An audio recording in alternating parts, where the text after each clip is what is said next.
مسجد قباء کی اہمیت۔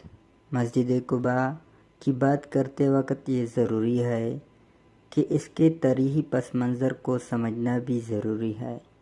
یہاں پر چند اہم نکات پر غور کرتے ہیں جو اس مسجد کی اہمیت کو واضح کرتی ہے۔ پیغمبر اکرم کی آخری روایتیں۔ مسجد قباء نے پیغمبر اکرم صلی اللہ علیہ وسلم کی زندگی کے اہم حوالے فراہم کیے۔ پیغمبر اکرم صلی اللہ علیہ وسلم نے مدینہ میں واقع مسجد قباء کو اپنی عبادت کی جگہ بنایا اور وہاں معمولی طور پر حدیث کی تعلیم دیتے تھے۔ ان کی آخری روایتیں بھی مسجد قباء میں حاصل ہوئی۔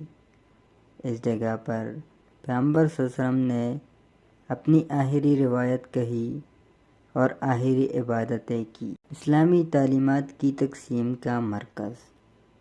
مسجد قباء میں اسلامی تعلیمات کی تقسیم کا مرکز بھی بنا۔ پیغمبر صلی اللہ علیہ وسلم نے اپنے صحابیوں کو انفرادی طور پر تعلیم دینے کے لیے مسجد قباء کو استعمال کیا۔ یہاں پر مخصوص تعلیمی پروگرامز کا انعقاد کیا جاتا تھا اور اسلام کے تعلیمی منصوبوں کی بنیاد مسجد قباء پر رکھی گئی۔ عبادت کی مقام۔ مسجد قباء عبادت کی جگہ کے طور پر بھی اہمیت رکھتی ہے۔ پیغمبر اکرم صلی اللہ علیہ وسلم اور ان کے صحابیوں نے مسجد قباء میں نمازیں اور دوسری عبادات ادا کی۔ اس مسجد کی مخصوص اہمیت اس لیے بھی ہے کہ پیغمبر صلی اللہ علیہ وسلم نے اس مسجد کی بنیاد اسلامی عبادات کے لیے رکھی تھی۔ ابوبکر صدیق کی قرارداد۔ مسجد قباء میں ابوبکر رضی اللہ تعالی عنہ کی قرارداد بھی منعقد ہوئی۔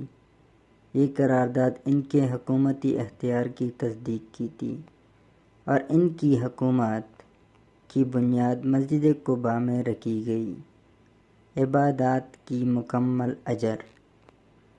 مسجد قباء کی حدیثوں میں ایک اور اہم نکتہ یہ ہے کہ پیغمبر اکرم صلی اللہ علیہ وآلہ وسلم نے اس جگہ پر کی گئی عبادات کو مکمل اجر کے ساتھ ذکر کیا، یعنی جو کوئی مسجد قباء میں نمازیں پڑھتا تھا اس کو اس کی عبادات کا اجر ملتا تھا۔